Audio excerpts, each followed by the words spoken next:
The boy's voice echoed off the rec center walls. Crude, loud, proud of what he'd done to an old veteran. His friends laughed. No one stopped him. Then the newspaper in the corner folded down, and Chuck Norris looked up. He didn't raise his voice. He didn't have to. Welcome to Chuck Norris Heroics. Let's uncover what really happened. The faded linoleum floor of the Pinewood Community Recreation Center common room reflected the dull, late afternoon light filtering through grimy windows. It was a space that had seen better days, its walls adorned with peeling posters advertising long-past bake sales and youth basketball sign-ups. The air hung heavy with the scent of floor wax, stale popcorn from the adjacent gymnasium, and the faint, metallic tang of old radiators. In one corner, sprawled across a collection of mismatched plastic chairs, a group of teenagers held court. At their center was Kai, a youth whose lanky frame was offset by an overtly aggressive posture and a sneer that seemed permanently etched onto his features. He was recounting his story,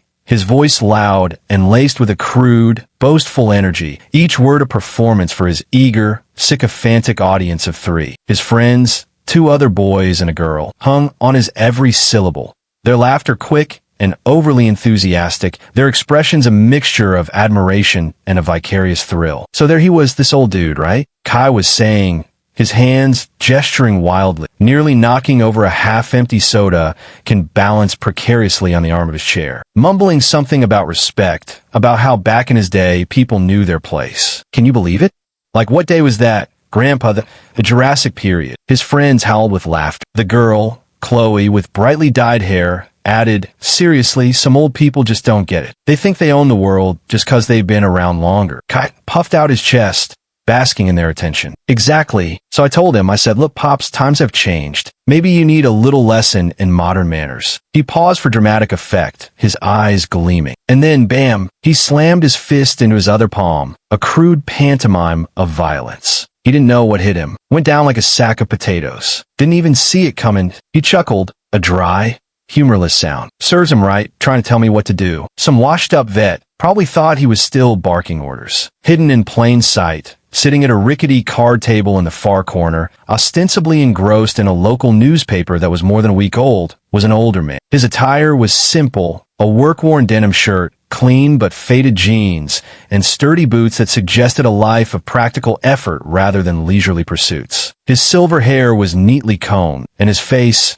etched with the lines of time and experience, was partially obscured by the newspaper. This was Chuck Norris, seeking a few moments of quiet respite from a world that rarely offered it to him. He hadn't intended to eavesdrop, but Kai's voice, amplified by arrogance and the room's poor acoustics, was impossible to ignore. He heard the disdain, the casual cruelty, the bragging about assaulting an older man, a veteran. A familiar stillness settled over him, a quiet tightening in his chest that was not anger, not yet, but a deep, profound disappointment. He continued to read, his outward demeanor betraying nothing, but his senses were now sharply attuned to the unfolding narrative of youthful belligerence. He knew this kind of talk. It was the precursor to actions that left scars, both visible and unseen. The casual dismissal of a veteran's dignity struck a particularly discordant note, a jarring offense against the principles of honor and respect he held sacred. The weight of the boy's words seemed to add another layer to the room's already tired atmosphere. Kai, fueled by the admiring oohs and ahs of his small entourage, leaned back in his chair, a king upon a plastic throne. Yeah. He was all like, you young punks have no respect. Kai mimicked in a high, quavering voice, contorting his face into a caricature of an elderly person. And I was like, respect this, old-timer. He made another punching motion, this time adding a swaggering little kick for emphasis. Liam, one of his friends, a boy with a nervous energy that made him constantly fidget, chimed in. Did he try to fight back, Kai?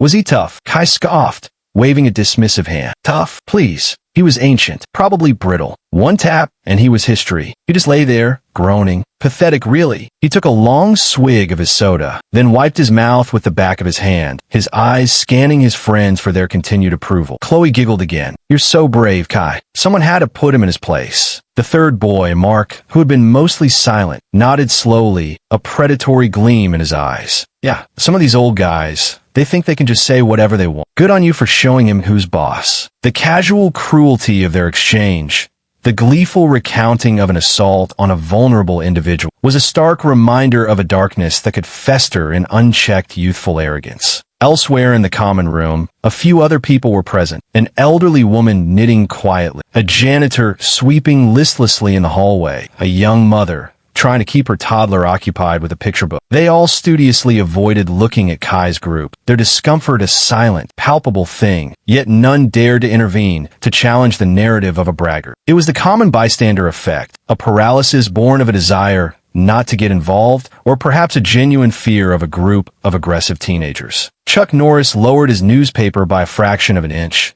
his gaze, sharp and discerning, fixed on Kai. He noted the boy's exaggerated gestures, the desperate need for validation in his eyes, the way his friend's reactions inflated his ego like a balloon. He saw not strength, but a profound insecurity masked by bluster. He thought of the veterans he knew, men and women who had faced unimaginable horrors, who had sacrificed their youth, their health, their peace of mind for a cause greater than themselves. They carried their burdens with a quiet dignity, rarely speaking of their experiences, asking for little in return. The idea of one of them being so callously dismissed, so violently disrespected by a boy who had likely never faced a true hardship in his life, was an offense that resonated deeply within Chuck's core. He remained still, his breathing even, his presence in the room still largely unnoticed by the boisterous group. He was gathering information, assessing the situation, not with the intent of immediate confrontation, but with the patience of a man who understood that timing and the right approach were crucial. The story, however, was not yet complete in Kai's telling. He seemed to relish dragging out the details, each addition designed to elevate his own status in the eyes of his peers. The tension in the room, however, was subtly shifted. It was no longer just Kai's performative arrogance filling the space. It was now also tinged with the silent, watchful presence of a man who had begun to listen with more than just his ears. The very air seemed to hold its breath, waiting. And the best part, Kai continued, his voice dropping to a conspiratorial, yet still loud, whisper, is that he had one of those dumb hats, you know?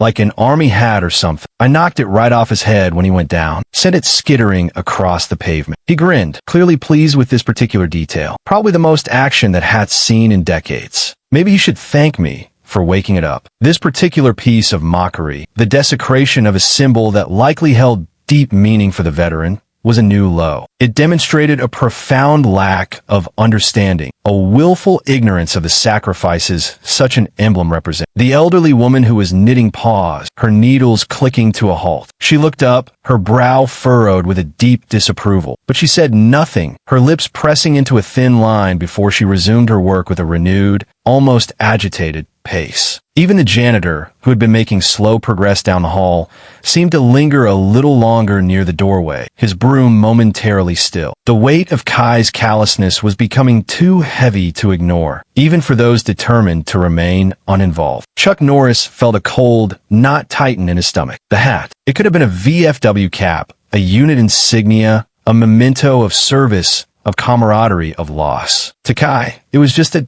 dumb hat. An object to be defiled for a cheap laugh. To a veteran, it could be a piece of their identity, a tangible link to a past that had shaped them, that had cost them. This was the tipping point. The casual disrespect had now veered into a territory that Chuck found utterly intolerable. He slowly, deliberately folded his newspaper and placed it on the table beside him. The slight rustle of the paper, the soft thud as it landed, were insignificant sounds. Yet in the charged atmosphere, they seemed to carry an unexpected weight. Kai, in the middle of another self-congratulatory anecdote about the veteran's stupid, shocked face, faltered for a split second. He glanced around, a flicker of annoyance crossing his features. Had someone interrupted his performance? He didn't see anything immediately amiss, and was about to resume his story, eager to recapture the attention of his friends, who were already beginning to look a little restless, their appetite for his repetitive bragging perhaps waning. Chuck Norris didn't move further. He simply sat there, the newspaper now a closed barrier between him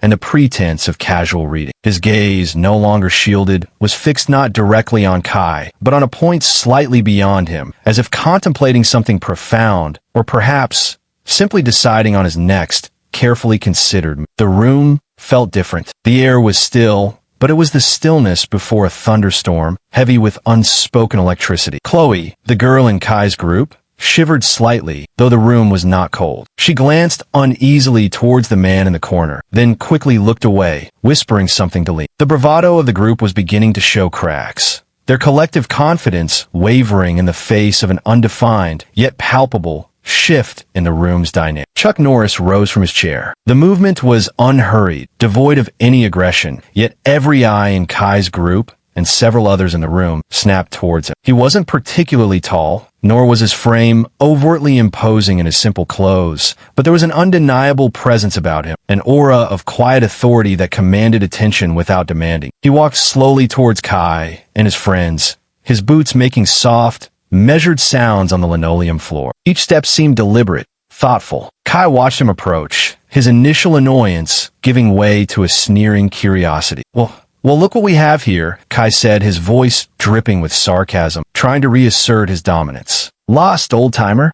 Or did you come over to congratulate me on my civic duty? He smirked at his friends, who managed a few weak, nervous chuckles. Chuck stopped a few feet from their group, his hands clasped loosely in front of him. His expression was calm, almost placid, yet his eyes, when they met Kai's, were piercing, holding a depth that made the teenager instinctively uneasy, though he tried to mask it with further bluster. That was quite a story you were telling, Chuck said, his voice even, quiet, yet it carried a certain resonance that cut through Kai's bravado. It wasn't an accusation, not yet, just a simple statement of observation. Yeah, it was pretty epic, right? Kai boasted, puffing out his chest. Some people just need to be taught a lesson. I'm a good teacher. He grinned, expecting agreement. A lesson in what, exactly? Chuck asked, his tone still neutral, inviting Kai to elaborate, to further entangle himself in his own narrative. Kai faltered for a moment, the direct, calm question seeming to catch him off guard. He had expected outrage,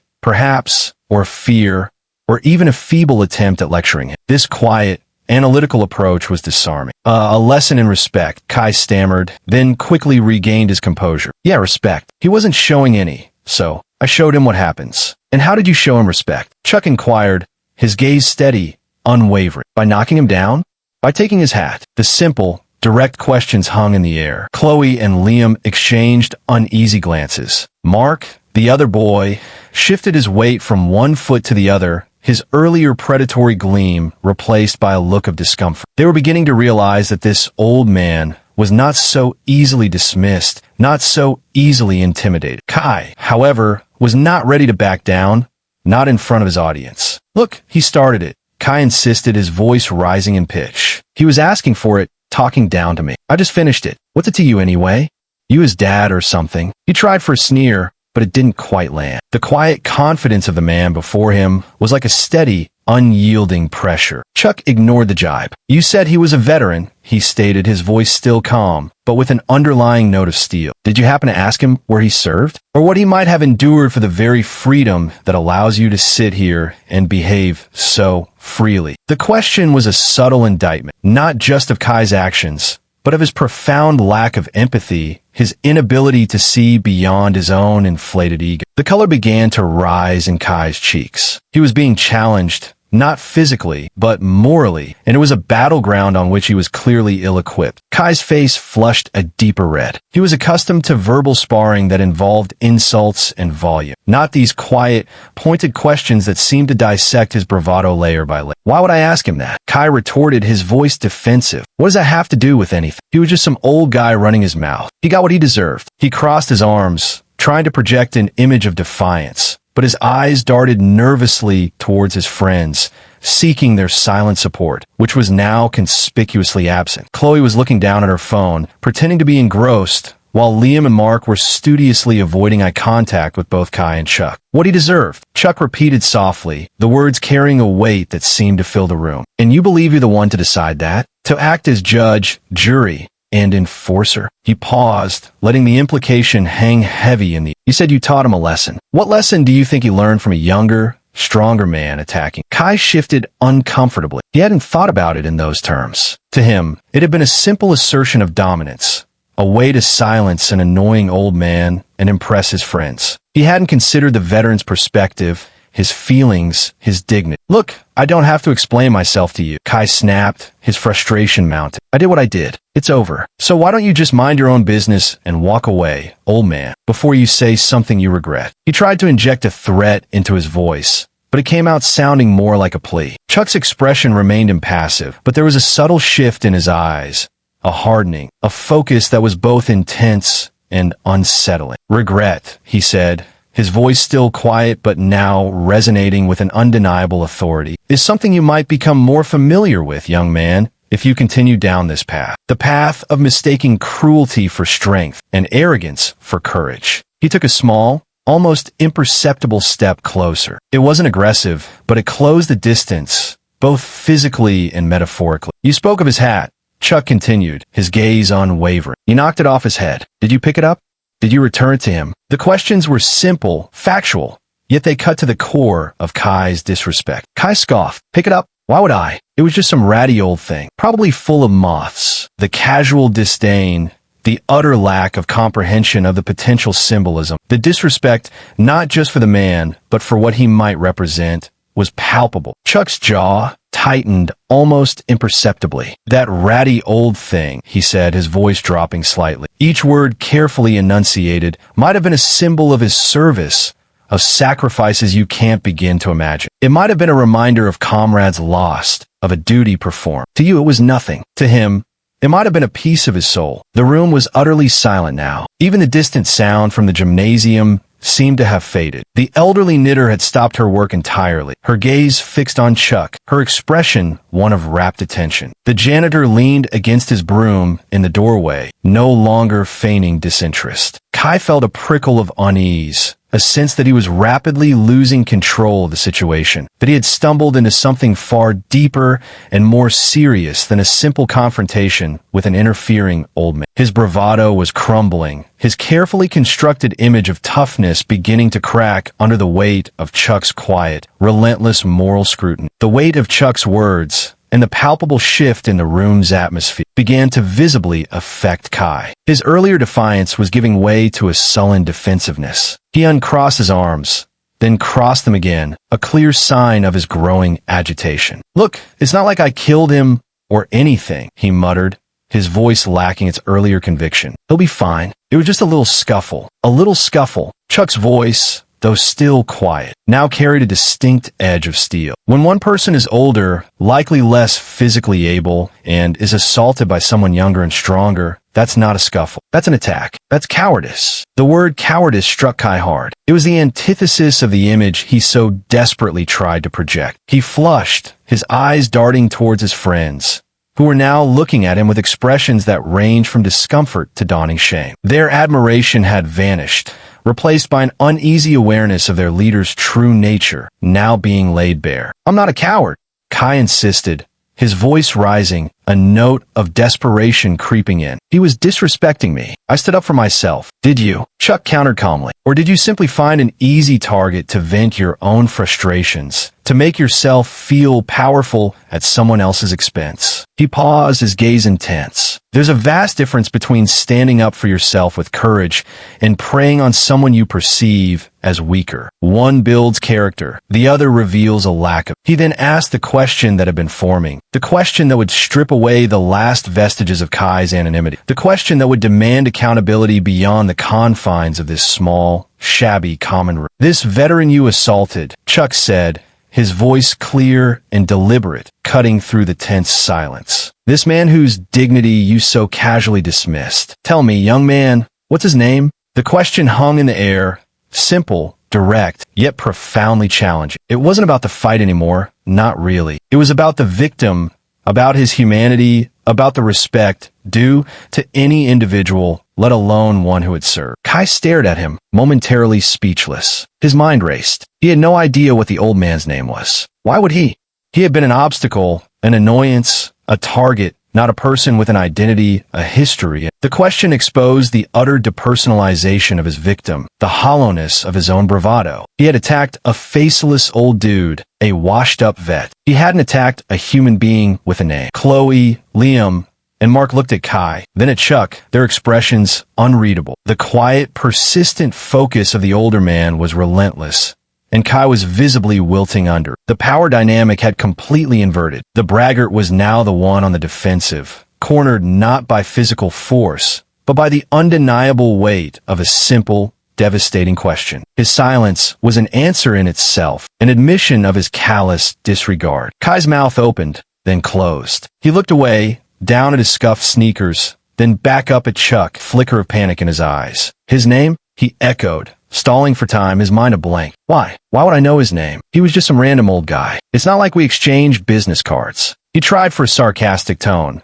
but it fell flat, sounding defensive and weak even to his own ears. Just some random old guy, Chuck repeated, his voice devoid of inflection, yet the words seemed to echo with condemnation. A man who you said served his country. A man who, by your own account, you physically assaulted and humiliated, and you didn't even bother to see him as a person worthy of name. He let the question hang, the silence stretching, amplifying Kai's discomfort. He didn't tell me his name, Kai mumbled, grasping at straws. So you didn't ask? Chuck stated, not as a question, but as a fact. You didn't see a human being before you, did you? You saw an object for your amusement, a target for your aggression. Kai's friends were now pointedly looking anywhere but at him. Chloe was fiddling with a loose thread on her jeans. Liam was examining a crack in the linoleum as if it held the secrets of the universe. Mark had taken a step back, subtly distancing himself from Kai. The united front of their little gang had completely dissolved. It doesn't matter what his name was. Kai burst out, his voice cracking with frustration and a dawning sense of being trapped. The point is he was out of line, and I put him back in it. The point, Chuck corrected, his voice firm but still calm, is that you violated another human being. You stripped him of his dignity. And by not even knowing his name, by not even considering him as an individual with a life, a history, a family, you reveal the depth of your own disrespect, not just for him, but for everyone who has ever served, everyone who has ever sacrificed. He paused, his gaze sweeping over Kai, then briefly to his friends. Every veteran has a name. Every person has a name. That name represents their story, their life, their honor. When you attack someone, when you belittle them,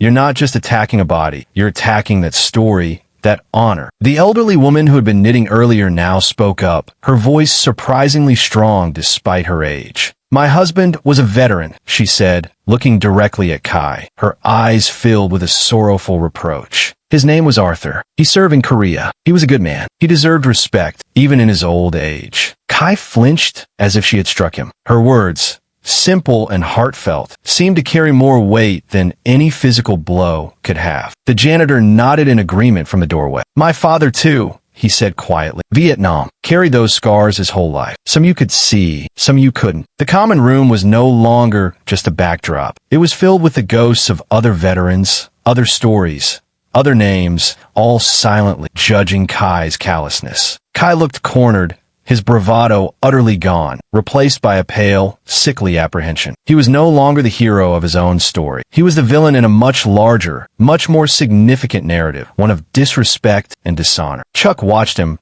his expression unreadable, but for a profound sadness in his eyes. The lesson was being delivered, not by him alone, but by the echoes of countless lives of service, all brought to bear by one simple, unanswered question. What's his name? The collective weight of the room's disapproval, coupled with Chuck's relentless, quiet pressure, was visibly crushing Kai. His shoulders slumped. The sneer that had been his default expression was gone, replaced by a look of bewildered distress. He was like a deflated balloon, all his hot air having escaped, leaving behind only a limp, pathetic shell. He ran a hand through his hair, his gaze darting around the room as if seeking an escape route, but there was none. He was trapped by the consequences of his own words and actions. I didn't mean, he began, his voice barely a whisper, then trailed off, unable to articulate a defense, because there was none. You didn't mean to what? Chuck pressed, not harshly, but with a gentle insistence that demanded an answer. Didn't mean to hurt him? Didn't mean to disrespect him? Didn't mean to brag about it, afterwards, as if it were a badge of honor. Each question was a carefully placed stone, building a wall of accountability around Kai. Kai shook his head, his eyes downcast. I got angry. He was yelling at me. And your response to being yelled at by an older man, a veteran, is to physically assault him? Chuck's voice was still quiet, but the underlying disappointment was profound. Is it the kind of man you want to be, Kai? Someone who answers words with violence, especially against those who are no longer in their prime. He used Kai's name for the first time, and the sound of it, spoken with such grave authority, seemed to make the boy flinch. At this point, one of Kai's friends, Liam, the nervous one, spoke up, his voice trembling. Kai, maybe you should just say you're sorry. For real this time. Kai shot him a venomous glare, but the fire was gone from it. It was the look of a deposed king, his power utterly stripped. Chloe, her eyes red-rimmed, nodded in agreement with Liam. Yeah, Kai, this isn't cool. Mark remained silent, but his earlier predatory look had been replaced by a deep, uncomfortable frown. He was clearly rethinking his association with Kai. Chuck looked at Kai, his expression softening almost imperceptibly. He wasn't seeking to destroy the boy, but to awaken a conscience, to plant a seed of understanding, however small. Apologizing is a start, Chuck said, but true remorse comes from understanding the harm you've caused, and then making a commitment to change your behavior. To learn to treat every individual, regardless of their age, their appearance, their station in life, with the basic human dignity they deserve. He paused, then added, his voice carrying a profound weight. Especially those who have served, who have put their lives on the line. They may not ask for your gratitude, but they have certainly earned your respect. The fact that you don't even know that veteran's name, that tells me you weren't seeing a man, a soldier, fellow citizen. You were seeing a caricature, obstacle, that has to change. Someone in the small crowd of onlookers, a middle-aged man in a work uniform, cleared his throat. I think I might know who he's talking about, the man said, stepping forward slightly. There's an older gentleman, Mr. Henderson, a regular at the coffee shop down the street. Wears a faded army cap. Fits the description. He came in yesterday, looked a bit shaken, had a bruise on his cheek. Said some young punks had roughed him up. The name, Mr. Henderson, hung in the air. A name, an identity, a real person. Kai looked up, his face pale. The abstract old dude now had a name, a face in someone else's memory, a story. The reality of his actions was becoming undeniably concrete. Chuck nodded slowly at the man. Thank you, he said simply. He then turned back to Kai. Mr. Henderson, he repeated. That's his name. A man with a story. A man who deserved better from you. From all of us. The lesson was reaching its painful, necessary conclusion. The braggart had been silenced, not by a louder voice or a harder fist, but by the quiet, unyielding power of truth and moral authority. The naming of Mr. Henderson seemed to be the final blow to Kai's crumbling facade. The abstract victim had become a concrete individual, a member of their shared community, someone known and, by the sound of it, respected. Kai visibly deflated, all the fight, all the bluster draining out of him. He looked small and lost, a stark contrast to the arrogant youth who had dominated the room just minutes earlier. He sank onto one of the plastic chairs, his head in his hands. A muffled sob escaped him, a sound of utter defeat, and perhaps the first flicker of genuine shame. His friends watched him, their expressions a mixture of pity, embarrassment, and a dawning understanding of the severity of what Kai had done, and by extension, what they had passively endorsed with their laughter and encouragement. Chuck Norris did not press further. He had made his point. The public humiliation, the confrontation with the truth of his actions, the realization that his victim was a known individual. These were potent teachers. He allowed Kai his moment of private grief or whatever emotion was coursing through him. The other onlookers remained quiet, respectful of the gravity of them. The elderly knitter had tears in her eyes, perhaps thinking of her own Arthur. The janitor shook his head slowly, a look of profound sadness on his face. After a long moment, Kai lifted his head. His face was tear-streaked, his eyes red. He looked at Chuck, no longer with defiance, but with a raw, painful vulnerability. I messed up, he whispered, his voice thick with emotion. I really messed up. I didn't think. No, Chuck said, his voice gentle but firm. You didn't, but you can start thinking now. You can start understanding that your actions have consequences, not just for others, but for yourself, for the kind of person you are becoming. He paused. What are you going to do about it, Kai? Kai looked down at his hands, then back up at Chuck. I should find him. Mr. Henderson. I should apologize. For real. It was a small step, fragile beginning, but it was a step in the right direction. Chuck nodded slowly. That would be a good start, he said. A genuine apology, with no excuses, no justifications. And then, perhaps, you can think about how to make amends, not just to him, but to the community you've disrespected with your actions and your words. He then turned his attention to Kai's friends. And you three, he said, his gaze sweeping over Chloe, Liam, and Mark. You have a choice to make too. You can continue to follow blindly, to laugh at cruelty, or you can decide to stand for something better. True friends don't encourage bad behavior. They challenge it. Chloe looked down,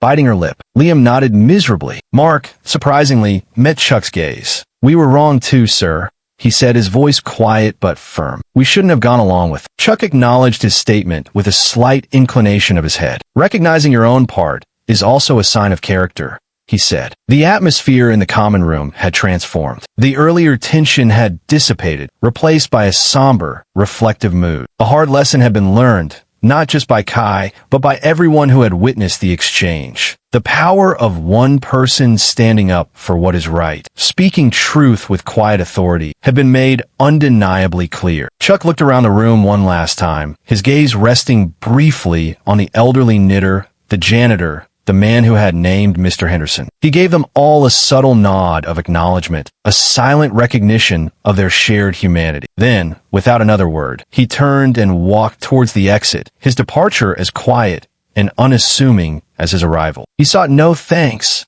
no recognition. His purpose had been served. The ripple effects of his intervention, however, would continue to spread long after he had left the Pinewood Community Recreation. As Chuck Norris exited the common room, a hush fell over the remaining occupants. Kai remained seated, his head bowed, the weight of his actions and the public nature of his humiliation pressing down on him. His friends, Chloe, Liam, and Mark, stood awkwardly nearby, no longer a cohesive unit, but three individuals grappling with their own complicity in the stark lesson they had just witnessed. The man who had identified Mr. Henderson approached Kai tentatively. Son, he said, his voice kind but firm, if you're serious about apologizing to Mr. Henderson, I can tell you he's usually at the Morning Grind coffee shop around 9 tomorrow. He sits by the window. Kai looked up, his eyes still red. He nodded mutely, the information registering. It was a concrete step, a path offered towards potential redemption. The elderly knitter began to pack her things, her movements slow and deliberate. Before she left, she paused beside Kai. Young man, she said softly, everyone makes mistakes. It's what you do after the mistake that defines you. Learn from this. Be better. She then patted his shoulder gently and walked out. The janitor,